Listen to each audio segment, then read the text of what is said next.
సిద్దిపేట జిల్లా హుస్నాబాద్లో నూతన మున్సిపల్ కార్యాలయ భవనాన్ని జిల్లా కలెక్టర్ మను చౌదరి మున్సిపల్ పాలక వర్గంతో కలిసి మంత్రి పొన్నం ప్రభాకర్ ప్రారంభించారు.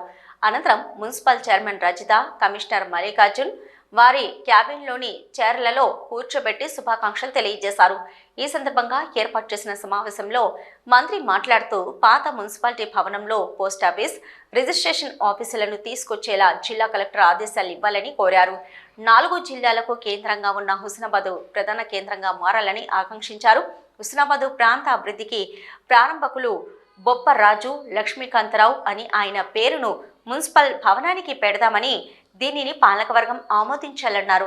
హుస్నాబాద్ పట్టణంలోని ప్రధాన రహదారిలో షాపుల్లోకి వర్షపు నీళ్లు పోయే పరిస్థితి ఉండేదని, ఉన్నతాధికారులను తీసుకొచ్చి అలాంటి పరిస్థితి రాకుండా కార్యాచరణ ప్రారంభించామన్నారు. భవిష్యత్తులో ఏ ఫంక్షన్ హాల్లో ఫంక్షన్ జరిగినా హుస్నాబాద్ మున్సిపాలిటీ నుంచే స్టీల్ ప్యాంక్ ఇచ్చేలా కార్యాచరణ ఏర్పాటు చేయాలన్నారు. పార్టీలకు అతీతంగా మున్సిపాలిటీ అభివృద్ధి కోసం 20 మంది కౌన్సిలర్లకి 50 లక్షల చొప్పున పనులు ఇచ్చామన్నారు. ఈ కార్యక్రమంలో సిద్దిపేట జిల్లా collector Manu Chaudhary, municipal chairman Rajitha Venkanna, vice chairman Anitha, Siddipet జిల్లా గ్రంథాలయ చైర్మన్ కేడం లింగమూర్తి, హుస్నాబాద్ సైదాపూర్ వ్యవసాయ మార్కెట్ కమిటీ చైర్మన్లు కంది తిరుపతి రెడ్డి, సుధాకర్ తదితరులు పాల్గొన్నారు.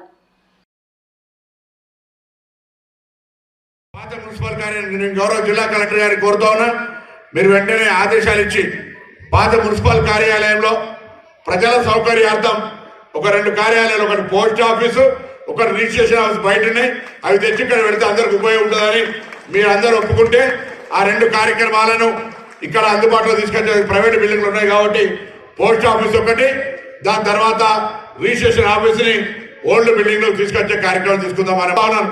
ప్రథమ సర్పంచ్గా 3 సార్లు శాసనసభ్యుడిగా ఉన్నటువంటి బొప్పరాజు లక్ష్మీకాంతరావు గారి పేరుని ఈ మున్సిపల్ భవనానికి పెడదామని నా ఆలోచన ఉంది. మీరందరూ ఒకవేళ పాలకవర్గంగా అధికారుల యొక్క సమన్వయంతో అభివృద్ధి అనేది నిరంతర ప్రక్రియ కొనసాగుతోంది. మీ అందరి ఆశీర్వచనంతో శాసనసభ్యుడిగా అయిన తర్వాత నా వంతు ప్రయత్నంగా 4 జిల్లాలకు కేంద్రంగా హుస్నాబాద్ ఉంది.